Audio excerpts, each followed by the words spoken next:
यह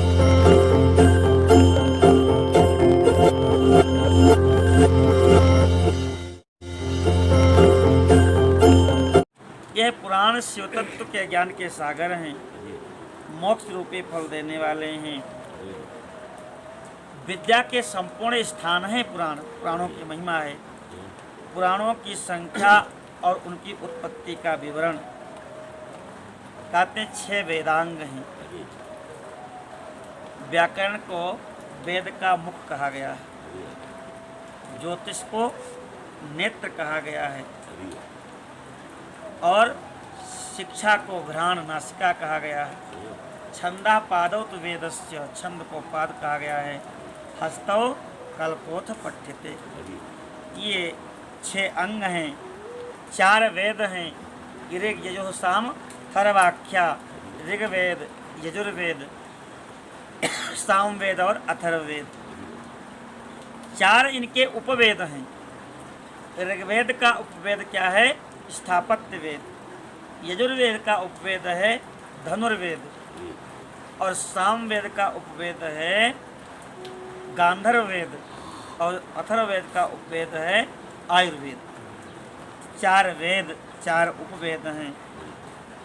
14 विद्याएं हैं।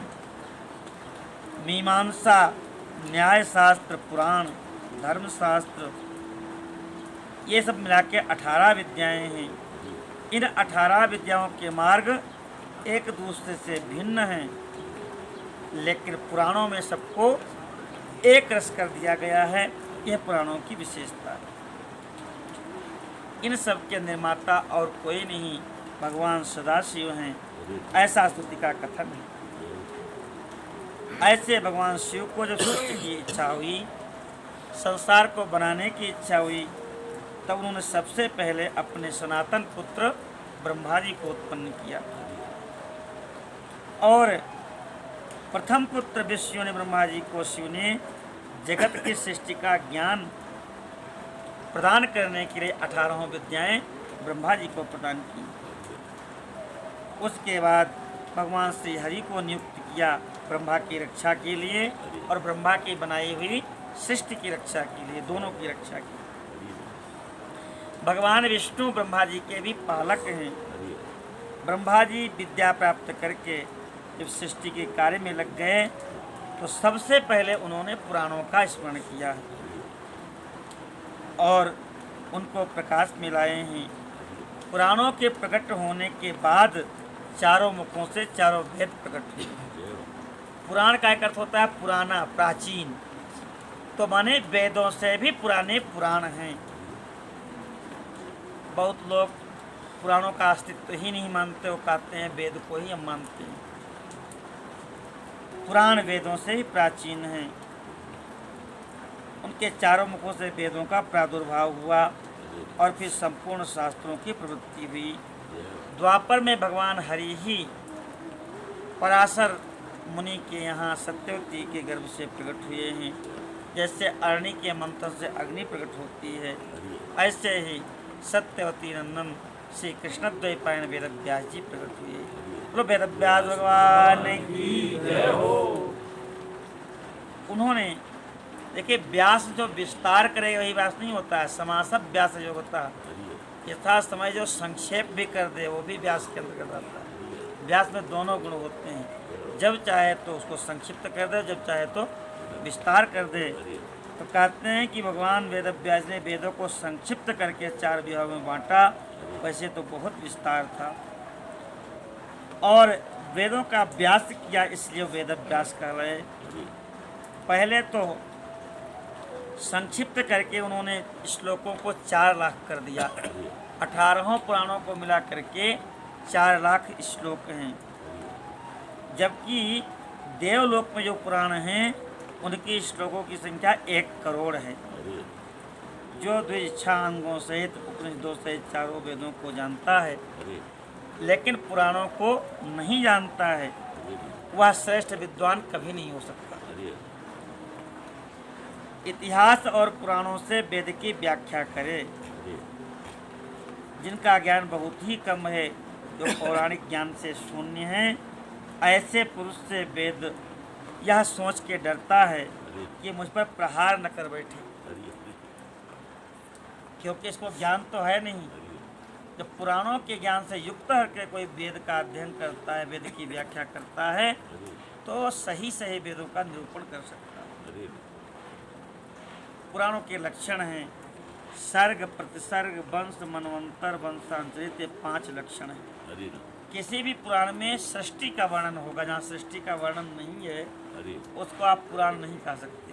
अरे फिर सृष्टि के बाद प्रतिसर्ग, उनसे जो सृष्टि हुई, फिर वंशों का कथन, अरे सबका वंशानुकथन, फिर मनवंतरों का कथन, अरे मनु होते हैं और 74.5 चतुर्युगी तक एक मनवंतर होता है, उन मनवंतरों का कथन और फिर वंशों का अनुकथन। अरे ये 5 जिसमें होंगे उसी को हम पुराण कहेंगे। अरे 18 पुराण बताए गए हैं। अरे मद्वयम भद्वयम चैव व्रत्रयम वा चतुष्टयम अनापलिंग पुष्कानि पुराणानि प्रचक्षते। अरे मद्वयम, माँ से 2 पुराण हैं, मत्स्य पुराण और मार्कंडेय पुराण।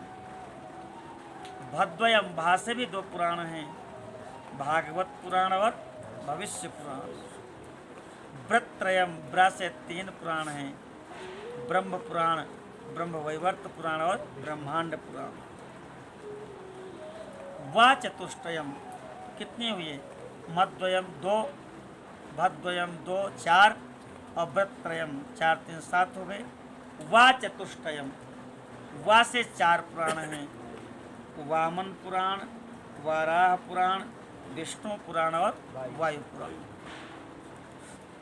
अनापलिंग पुष्कानि, तो 4 हो गए, तो 2 2 4 3 7 4 11।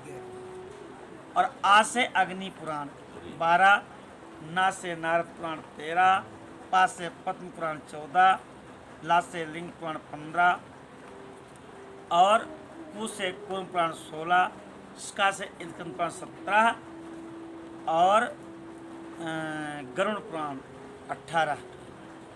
ये 18 पुराण है। यहाँ पर क्रम थोड़ा माने थोड़ा बदला हुआ है। यहाँ पर वायु पुराण की जगह पर शिव महापुराण को लिया गया है। यह पुराणों का पवित्र क्रम है। पुराणों के क्रम में शिव पुराण 4थे क्रम में है, जो भगवान शिव से संबंध रखता है और समस्त मनोरथों का साधक है। इस ग्रंथ की श्लोक संख्या 1 लाख है और यह 12 संहिताओं में विभक्त है। इसका निर्माण स्वयं शिव ने किया है।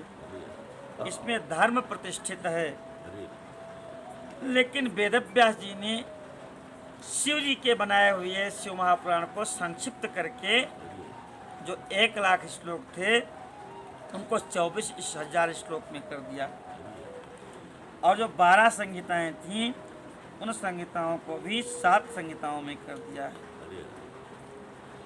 प्रत्येक संहिता के श्लोकों की संख्या बताया है। कहते हैं कि शिव पुराण को आप लोगों ने सुन लिया, केवल 4000 श्लोकों की वायवीय संहिता बची है जो सुनाएंगे। वेदों का विद्वान न हो उसको शास्त्र का वर्णन नहीं करना चाहिए। एक अंग को जान करके आप दूसरे अंग का छेदन कर देंगे। 18 पुराणों का जब संपूर्ण अध्ययन करेंगे तो पता लगेगा कि एक पुराण दूसरे पुराण के पूरक हैं। कहते हैं जो पुराण को जानता न हो, जिसके पुराणों में श्रद्धा न हो, जिसको भगवान में श्रद्धा न हो, उसको कथा नहीं कहनी चाहिए। जो भगवान शिव का भक्त हो, शिवोक्त धर्म का पालन करता हो, जिसकी दृष्टि दोष रहित हो, उसको जांच बूझ करके धर्मात्मा शिष्य को ही इसका उपदेश करना चाहिए। बोलो वेदव्यास भगवान